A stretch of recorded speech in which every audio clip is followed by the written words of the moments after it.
اور دیکھتے ہی دیکھتے وہ سارے مچھر نمرود کی پوری فوج کا گوشت تک کھا گئے۔ انہوں نے نمرود کی فوج کو ہڈیوں کا ڈھانچہ بنا دیا، اور وہ نمرود کو کسی مچھر نے نہیں کھایا بلکہ ان مچھروں میں سے ایک مچھر نمرود کی ناک میں گھس گیا، پھر ناک کے ذریعے اس کے دماغ میں چلا گیا اور اس کا دماغ کھانا شروع کر دیا۔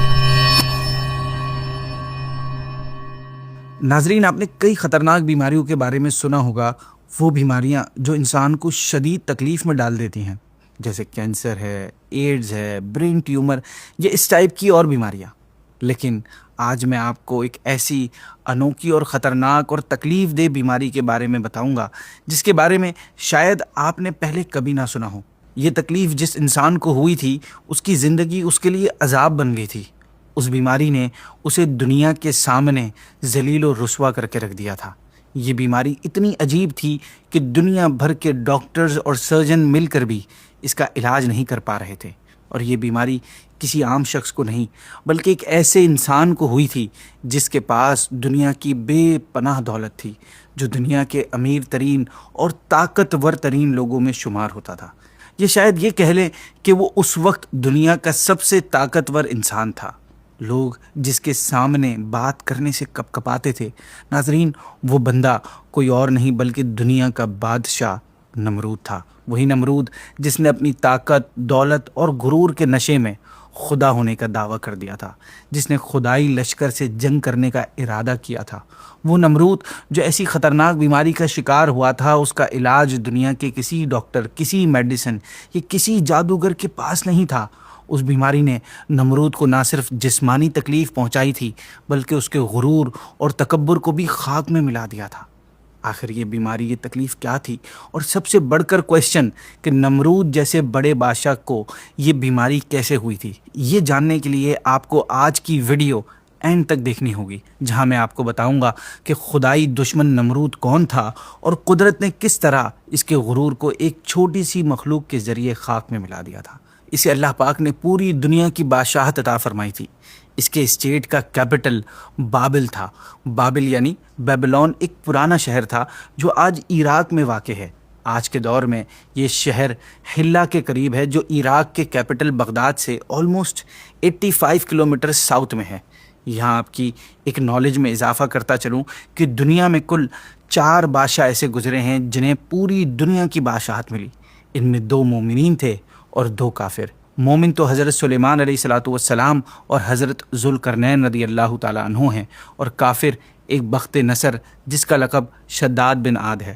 یہ وہی شداد ہے جسے ہم نے پچھلی ویڈیو میں تذکرہ کیا تھا، اور دوسرا نمرود ہے۔ اب قیامت سے پہلے ایک 5th بادشاہ ہوں گے جن کا نام حضرت امام مہدی رضی اللہ تعالیٰ عنہ ہے۔ جہاں تک نمرود کی بات ہے تو نمرود اس دنیا کا سب سے پہلا بادشاہ تھا، یعنی بادشاہی نظام اسی سے شروع ہوا تھا۔ سب سے پہلے بادشاہی تاج اسی نے پہنا تھا، اور اسی نے اپنی قوم پر سب سے پہلے ظلم کرا تھا۔ یہی تھا وہی شخص جس نے خدا ہونے کا دعویٰ بھی کیا تھا، یعنی کلیم کیا تھا۔ اتنی عظیم سلطنت ملنے کے باوجود اس نے اللہ پاک کا شکر ادا کرنے کے بجائے تکبر اور غرور اور نافرمانی کا راستہ اختیار کیا، یہاں تک کہ اپنے خدا ہونے کا دعویٰ کرنے لگا اور لوگوں کو اپنی عبادت پر مجبور کیا۔ اس کے آس پاس مختلف ایسی عجیب و غریب چیزیں اور معاملات بھی نظر آتے تھے جو عام حالات میں عام لوگوں سے نہیں ہوتے تھے۔ اس کے محل کے دروازے پہ ایک درخت، ایک ٹری تھا جس کا سایہ، شیڈو بالکل نہیں تھا۔ جب کوئی ایک انسان اس کے نیچے آتا تو اس کے جتنا اس کا سایہ ہو جاتا، دوسرا آتا تو 2 کے جتنا ہو جاتا، تیسرا آتا تو 3 کے جتنا ہو جاتا۔ 1 لاکھ تک اس کے نیچے آتے تو اس کا سایہ ہوتا، مگر جیسے ہی 1 لاکھ سے 1 بھی زیادہ ہوتا تو سب دھوپ میں سب پر سایہ سے ہٹ جاتا تھا۔ اسی طرح اس کا ایک حوض یعنی ایک پول تھا۔ صبح کو لوگ آتے، کوئی اس میں پیالہ بھر کر دودھ ڈالتا، کوئی شربت، کوئی شہد، جس کو جو پسند آتا ڈالتا، یہاں تک کہ وہ بھر جاتا اور سب چیزیں آپس میں مل جاتی۔ اب جس کو جس چیز کی نیڈ ہوتی وہ پیالہ ڈالتا، جو چیز جس نے ڈالی ہوتی یعنی جس نے دودھ ڈالا ہوتا اسے دودھ مل جاتا، جس نے شہد ڈالا ہوتا اس کے پیالے میں صرف شہد آتا۔ علماء کرام فرماتے ہیں یہ نمرود کا استدراج تھا، یعنی جادو تھا۔ استدراج کہتے ہیں ان عجیب و غریب کاموں کو جو کوئی بڑا گناہگار یا کافر اپنی غلط بات کو ثابت کرنے کے لیے دکھاتا ہے، یا اس سے خود یہ چیز ظاہر ہو جاتی ہے، اسے استدراج کہتے ہیں۔ ناظرین، نمرود کی 800 سال کی عمر تھی، جس میں سے پہلے 400 سال اس نے بڑی عزت، بڑی شان و شوکت کے ساتھ گزارے، لیکن اپنی ایج کا سیکنڈ ہاف یعنی دوسرے 400 سال بڑی ذلت، بڑی رسوائی کے ساتھ اس نے گزارے، جس کا ریزن آپ کو آگے پتہ چلے گا۔ یہ لوگوں سے اپنی پوجا کرواتا تھا، کاہن اور نجومی بڑی کثرت سے اس کے دربار میں حاضر رہتے۔ نمرود خود خدا ہونے کا دعوے دار تھا، اسی لیے لوگوں سے اپنے سامنے سجدے کرواتا، اور ان کی پوری قوم جہاں اپنے بادشاہ نمرود کو خدا مانتی تھی، وہیں بت پرستی یعنی بتوں کی بھی عبادت کیا کرتی تھی۔ اسی طرح وہ پوری قوم گمراہی کی ساری لمٹس کو کراس کر چکی تھی، اور اللہ پاک کا یہ قانون ہے کہ جب کوئی قوم گمراہ ہو جاتی ہے، بھٹک جاتی ہے، تو اللہ پاک اس کی ہدایت کے لیے کسی نبی کو بھیجتا ہے۔ بالکل اسی طرح نمرود اور اس کی قوم کی رہنمائی کے لیے اللہ پاک نے اپنے پیارے نبی، اپنے خلیل حضرت ابراہیم علیہ السلام کو بھیجا۔ حضرت ابراہیم علیہ السلام کی اس دنیا میں تشریف لانے سے پہلے ایک عجیب واقعہ ہوا تھا۔ ہوا کچھ یوں کہ ایک رات نمرود نے خواب دیکھا کہ ایک ستارہ سامنے آیا ہے، اور اس کی روشنی کے سامنے چاند اور سورج بالکل بے نور ہو گئے، یعنی ان کی روشنی ان کے سامنے ختم ہو گئی ہے۔ اس سے وہ بہت گھبرایا اور ڈرا، اور اس نے کاہنوں، جادوگروں سے اس خواب کا مطلب پوچھا۔ انہوں نے بتایا کہ اس سال تیری سلطنت میں ایک لڑکا پیدا ہوگا، جس کی وجہ سے تیری بادشاہت ختم ہو جائے گی، اور تجھے خدا ماننے والے اس کے ہاتھ سے ہلاک ہوں گے۔ ناظرین، یہ خبر سن کر نمرود پریشان ہو گیا، ڈسٹرب ہو گیا، اور اس نے حکم دیا کہ اب سے جو بچہ پیدا ہو اسے قتل کر دیا جائے، اور مرد و عورتوں کو الگ رکھا جائے تاکہ اولادیں نہ ہوں، اور اس کی مانیٹرنگ کے لیے ایک ڈپارٹمنٹ بنا دیا۔ مگر خدا کی لکھی تقدیر کو کون ٹال سکتا تھا؟ حضرت ابراہیم علیہ السلام کی والدہ حاملہ پریگننٹ ہوئی، اور کاہنوں نے نمرود کو اس کی خبر دے دی کہ یہ بچہ حمل میں آ گیا ہے، لیکن چونکہ آپ علیہ السلام کی والدہ صاحبہ کی ایج کم تھی، اس لیے ان کا حمل کسی طرح پہچانا ہی نہیں کیا۔ یہ اللہ پاک کی قدرت تھی کہ جب آپ علیہ السلام کی ولادت کا وقت قریب آیا تو آپ کی والدہ اسے اس تہہ خانے میں لے کر چلی گئیں جو آپ کے والد نے شہر سے دور کھود کر تیار کیا تھا۔ وہاں آپ کی ولادت ہوئی، اور وہیں آپ رہے۔ پتھروں سے اس تہہ خانے کا دروازہ بند کر دیا جاتا تھا۔ روزانہ والدہ صاحبہ دودھ پلانے کے لیے آتی تھیں، اور جب وہاں پہنچتی تھیں تو دیکھتی تھیں کہ آپ اپنی انگلی کا کنارہ چوس رہے ہیں اور اس سے دودھ نکل رہا ہے۔ آپ سمجھ گئیں کہ آپ علیہ السلام کے لیے خدا غیب سے رزق بھیج رہا ہے۔ آپ دوسروں کے مقابلے میں جلدی بڑے ہو رہے تھے۔ اس بات میں اختلاف ہے کہ آپ علیہ السلام تہہ خانے میں کتنا ٹائم رہے۔ کچھ کتابوں میں آتا ہے کہ 7 سال رہے، کچھ میں 13 سال، اور کچھ میں آپ 17 سال تک اسی تہہ خانے میں رہے۔ جب آپ نے اپنی قوم کو شرک کرتے دیکھا تو انہیں سمجھایا کہ یہ صحیح نہیں ہے۔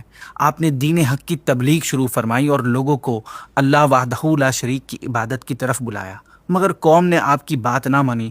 پھر ایک مرتبہ کچھ یوں ہوا کہ آپ علیہ السلام نے ان کے ایک گروپ سے بتوں کے بارے میں ڈیبیٹ کی، تو ان لوگوں نے کہا کہ کل ہماری عید ہے، آپ وہاں چلیں اور دیکھیں کہ ہمارا دین اور طریقے کو فالو کرنے میں کیسا مزہ آتا ہے اور کتنی خوشی ملتی ہے۔ یہ ان کا ایک ایئرلی سالانہ میلہ لگتا تھا۔ وہ اس دن جنگل میں جاتے اور وہاں شام تک فالتو کے کاموں اور کھیل کود میں لگے رہتے، پھر واپسی کے وقت بت خانے میں جاتے اور بتوں کی پوجا کرتے، اس کے بعد اپنے گھروں کو واپس چلے جاتے۔ چنانچہ جب نیکسٹ ڈے آیا اور آپ سے میلے میں جانے کو کہا گیا تو آپ نے انہیں کوئی ریزن بتا کر میلے میں جانے سے منع کر دیا، اور وہ لوگ آپ کے بغیر ہی میلے میں چلے گئے۔ جب ان کے باقی رہنے والے اور کمزور لوگ جو آہستہ آہستہ جا رہے تھے آپ کے پاس سے گزرے تو آپ نے فرمایا، میں تمہارے بتوں کا برا حال کر دوں گا۔ آپ کی اس بات کو کچھ لوگوں نے سن لیا۔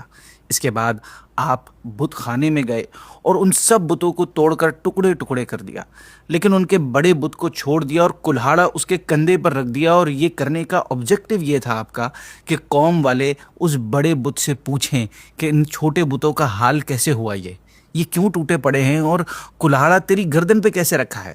اور یوں ان پر ایک بڑے بت کا عاجز ہونا، کسی کام کا نہ ہونا، یہ پروف ہو جائے گا، اور انہیں ریئلائز ہوگا کہ ایسے لاچار بے بس خدا نہیں ہو سکتے۔ اینی ویز جب قوم کے لوگ شام کو واپس آئے اور بت خانے میں پہنچے اور انہوں نے دیکھا کہ بت تو ٹوٹے پڑے ہیں، تو آپس میں کہنے لگے کہ کسی نے ہمارے خداؤں کے ساتھ یہ کام کیا ہوگا، بے شک وہ بہت بڑا ظالم ہے۔ کچھ لوگ کہنے لگے کہ ہم نے ایک نوجوان کو انہیں برا کہتے ہوئے سنا ہے جس کو ابراہیم کہا جاتا ہے، ہمارا خیال ہے کہ اسی نے یہ کیا ہوگا۔ جب یہ خبر ظالم و جابر نمرود اور اس کے وزیروں تک پہنچی تو وہ کہنے لگے اسے لوگوں کے سامنے لے آؤ، شاید لوگ گواہی دیں کہ یہ حضرت ابراہیم ہی کا کارنامہ ہے۔ چنانچہ حضرت ابراہیم علیہ الصلاۃ والسلام کو بلایا گیا اور ان لوگوں نے کہا اے ابراہیم، کیا تم نے ہمارے خداؤں کے ساتھ یہ کام کیا ہے؟ آپ نے اس کا تو کوئی جواب نہیں دیا، بلکہ فرمایا کہ ان کے اس بڑے بت نے غصے سے ایسا کیا ہوگا کہ اس کے ہوتے تم اس کے چھوٹے کو پوچھتے ہو۔ اس کے کندھے پر کلاڑا ہونے سے ایسا ہی سمجھا جا سکتا ہے، مجھ سے کیا پوچھتے ہو؟ تم ان سے پوچھو، اگر یہ بولتے ہیں تو خود بتائیں گے کہ ان کے ساتھ یہ کس نے کیا ہے۔ سجیشن دینے کا مقصد یہ تھا کہ ان کی قوم اس بات پر غور کرے کہ جو بول نہیں سکتا، جو کچھ کر نہیں سکتا، وہ خدا کیسے ہو سکتا ہے۔ چنانچہ جب آپ علیہ السلام نے یہ فرمایا تو وہ غور کرنے لگے اور سمجھ گئے کہ حضرت ابراہیم سچ کہہ رہے ہیں اور صحیح راستے کی طرف بلا رہے ہیں۔ انہیں سمجھ آ گیا کہ جو اپنے کندھے سے کلاڑا تک نہیں ہٹا سکتا، وہ اپنے پجاری کو مصیبت سے کیسے بچائے گا، ان کو پوجنے والوں کو کیسے بچائے گا، ان کے کام کیسے آئے گا۔ یہ جان چکے تھے پر ماننا نہیں چاہتے تھے، ان کے دلوں پر پردہ پڑ چکا تھا۔ اور پھر نمرود بھی سامنے تھا جو خود اپنے آپ کو خدا کہلواتا تھا۔ تو جب نمرود اور دوسرے لوگوں نے دیکھا کہ ہم دلیل سے حضرت ابراہیم کو منوا نہیں سکتے، تو انہوں نے آپ علیہ السلام کو قتل کر دینے کا فیصلہ کیا، اور اس کے لیے انہوں نے آپ علیہ السلام کو آگ میں جلانے کا پلان بنایا تاکہ آپ علیہ السلام کی شہادت سب کے لیے ایک بگ لیسن ہو جائے اور اس کے بعد کوئی بھی بتوں کو برا برا بولنے کی جرت نہ کرے۔ انہوں نے آپ علیہ السلام کو ایک مکان میں قید کر دیا اور کوتھا جو کہ ایک بستی تھی وہاں پر، اس میں پتھروں کی ایک لمبی چوڑی دیوار بنوائی۔ پھر سب لکڑیاں جمع کرنے لگ گئے اور سب نے بڑے جوش سے اس میں پارٹیسپیٹ کیا، یہاں تک کہ بیمار عورتیں بھی نظر مان رہی تھی کہ اگر انہیں شفا مل جائے تو ابراہیم کے جلانے کے لیے لکڑیاں لائیں گی۔ پھر زمین میں ایک بہت بڑا اور گہرا گڑھا کھودا گیا، اسے لکڑیوں سے بھرا گیا، پھر اس میں آگ لگا دی گئی۔ ناظرین، روئے زمین پر کبھی اتنی بڑی آگ نہیں دیکھی گئی۔ جب آگ کے شعلے آسمان سے باتیں کرنے لگ رہے تھے، اس کے پاس جمع ہونا ناممکن ہو گیا تھا۔ تو اب یہ لوگ گھبرائے کہ حضرت ابراہیم کو آگ میں کیسے ڈالیں گے۔ آخر ایک فارسی دیہاتی کے مشورے سے ایک منجنیق کیٹاپلٹ یعنی پتھر پھینکنے والی مشین ایجاد کی گئی کہ اس میں بٹھا کر جھلا کر پھینک دیں گے۔ روایات میں آتا ہے کہ اس دیہاتی کو اللہ پاک نے اسی وقت زمین میں دھسا دیا اور قیامت تک وہ اندر اترتا جائے گا۔ چنانچہ ایسا ہی ہوا اور آپ کو اس منجنیق کے ساتھ باندھ دیا گیا۔ جس ٹائم یہ ہو رہا تھا اس وقت آپ علیہ السلام کی زبان مبارک پہ یہ الفاظ تھے کہ حسبنا اللہ و نعم الوکیل، یعنی مجھے اللہ کافی ہے اور وہ کیا ہی اچھا کارساز ہے۔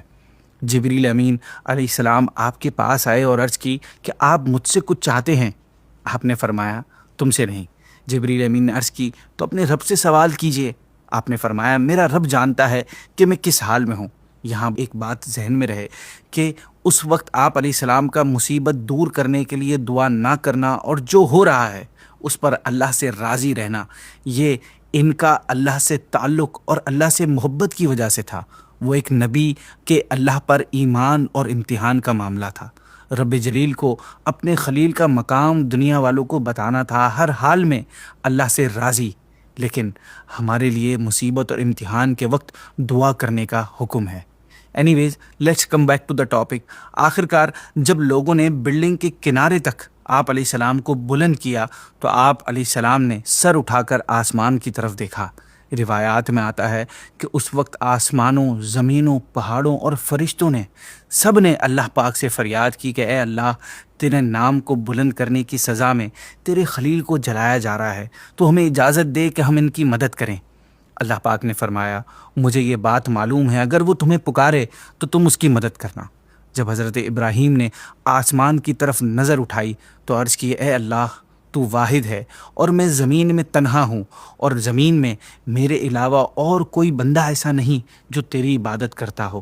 مجھے تو ہی کافی ہے اور تو بہت ہی اچھا کارساز ہے۔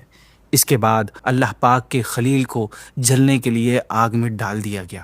امتحان کمپلیٹ ہوا، رحمت الہی کا دریا جوش میں آیا اور آگ کو حکم ہوا یا نارو کونی بردم و سلامن علی ابراہیم، اے آگ ابراہیم پر ٹھنڈی اور سلامتی والی ہو جا۔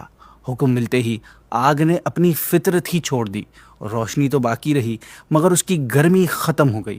اس نے ان رسیوں کے سوا کسی اور چیز کو نہ جلایا جن سے آپ علیہ الصلاۃ والسلام کو باندھا گیا تھا۔ اس وقت حضرت جبریل آپ کے ساتھ تھے، آپ کے منہ پر پسینہ پونچھ رہے تھے، بس اس کے سوا آپ کو آگ نے کوئی تکلیف نہ دی۔ کفار نے جب یہ دیکھا تو وہ حیران ہو گئے کہ ہاؤ از اٹ پاسبل۔ ان کا پلان فلاپ ہو چکا تھا۔ آپ اس آگ میں 40 یا 50 دن رہے۔ آپ فرمایا کرتے کہ مجھے اس ٹائم پیریڈ میں جو راحت اور خوشی اور سکون حاصل ہوا ویسا اس سے نکلنے کے بعد کبھی نہ مل سکا۔ کتنا اچھا ہوتا کہ میں ساری زندگی اسی میں گزارتا۔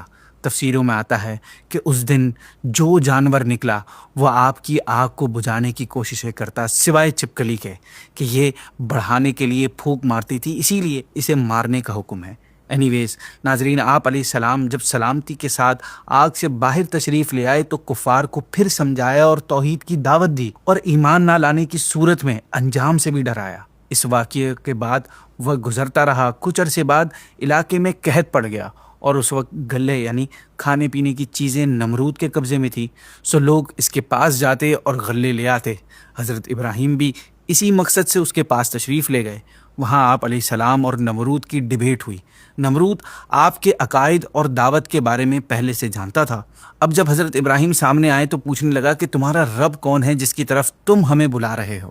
تو آپ نے جواب دیا، میرا رب وہ ہے جو زندگی اور موت دیتا ہے۔ یہ ایک بہترین دلیل تھی جس میں بتایا گیا کہ خود تیری زندگی خدا ہونے کی گواہی ہے کہ تو ایک بے جان گندا ناپاک قطرہ تھا جسے اس رب نے انسانی صورت دی اور زندگی عطا فرمائی، پھر تیری عمر پوری ہونے پر تجھے موت دے گا۔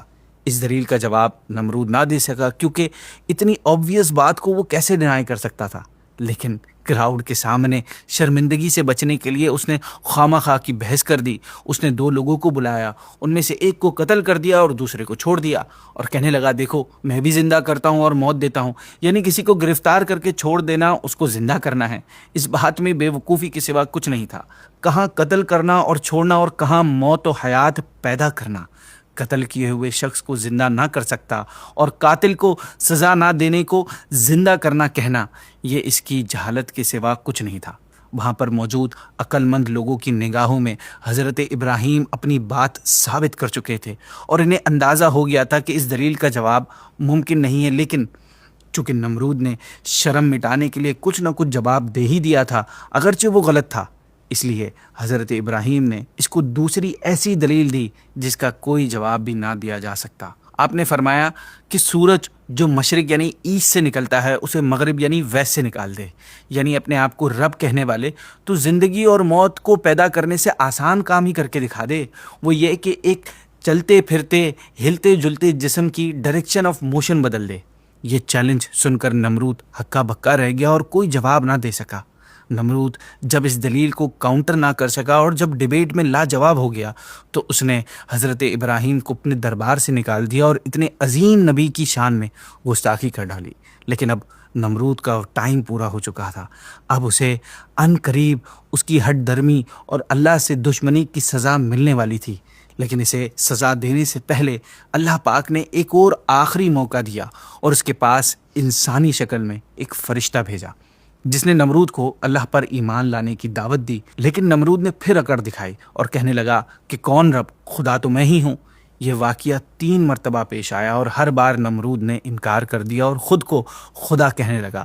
تو پھر فرشتے نے اس سے کہا کہ تم اپنا لشکر تیار کر لو، میں بھی اپنا لشکر تیار کر لیتا ہوں، پھر دیکھ لیتے ہیں کہ کس کے پاس کتنی پاور ہے اور کون خدا ہے۔ نمرود نے ایک بہت بڑا لشکر تیار کر لیا اور اگلی صبح وہ سورج نکلنے سے پہلے ہی اپنا پورا لشکر لے کر نکل پڑا اور لڑائی کے لیے تیار ہو گیا۔ دوسری طرف اس سے مقابلے کے لیے اللہ پاک نے ایک بادل بھیجا، پھر اس بادل میں سے اچانک مچھر نکلنا شروع ہوئے اور ان مچھروں کی تعداد اتنی زیادہ تھی ناظرین کہ ان کی وجہ سے سورج کی روشنی چھپ گئی۔ جسٹ امیجن کریں کہ اتنے سارے مچھر کہ سورج کی روشنی ہی چھپ گئی۔ پھر اللہ پاک نے اس بظاہر کمزور ترین لشکر جو مچھروں کی صورت میں تھا اس سے اپنے آپ کو خدا کہلانے والے نمرود کی فوج پر حملہ کر دیا، اور دیکھتے ہی دیکھتے وہ سارے مچھر نمرود کی پوری فوج کا گوشت تک کھا گئے۔ جی ہاں ناظرین، وہ مچھر صرف خون نہیں چوس رہے تھے بلکہ وہ ان کا گوشت تک کھا گئے تھے۔ انہوں نے نمرود کی فوج کو ہڈیوں کا ڈھانچہ بنا دیا، اور وہ نمرود بے بس ہو کر صرف دیکھتا ہی رہ گیا۔ مگر نمرود کا کیا ہوا؟ کیا نمرود کا گوشت بھی مچھروں نے کھا لیا؟ نہیں، نمرود کے ساتھ وہی معاملہ ہوا جس کا ذکر ہم نے ویڈیو کے سٹارٹ میں کیا تھا۔ نمرود کو اگر اتنی آسانی سے موت مل جاتی تو دوسروں کے لیے عبرت اور ایک میسج کیسے بنتا؟ اس لیے نمرود کو کسی مچھر نے نہیں کھایا، بلکہ ان مچھروں میں سے ایک مچھر نمرود کی ناک میں گھس گیا، پھر ناک کے ذریعے اس کے دماغ میں چلا گیا اور اس کا دماغ کھانا شروع کر دیا۔ ناظرین، 400 ایئرز تک وہ مچھر اس کا دماغ کھاتا رہا، اور یوں نمرود سخت ترین تکلیف اور عذاب میں گرفتار ہو گیا۔ اور یہ صرف ایک تکلیف تھی، اس کے ساتھ ساتھ دوسری تکلیف یہ بھی تھی کہ اسے صرف اسی حالت میں سکون ملتا جب اس کے سر پر کوئی چیز ماری جاتی۔ اسی طرح اس کے سر پر 400 سال تک جوتے لگائے جاتے رہے، جس سے اس کو لوگوں کے سامنے ذلیل و رسوا کر کے رکھ دیا۔ اپنے آپ کو خدا کہلانے والا اب لوگوں سے کہہ رہا تھا کہ میرے سر پہ جوتا مارو۔ روایات میں یہ بھی بات آتی ہے کہ جو بھی اس کے محل میں آتا پہلے اسے جوتا لگاتا، تو یوں اللہ نے نمرود کو اس کے اسلام دشمنی کی سخت اور ذلت بھری سزا دی، جو اس کی موت پر جا کر ختم ہوئی۔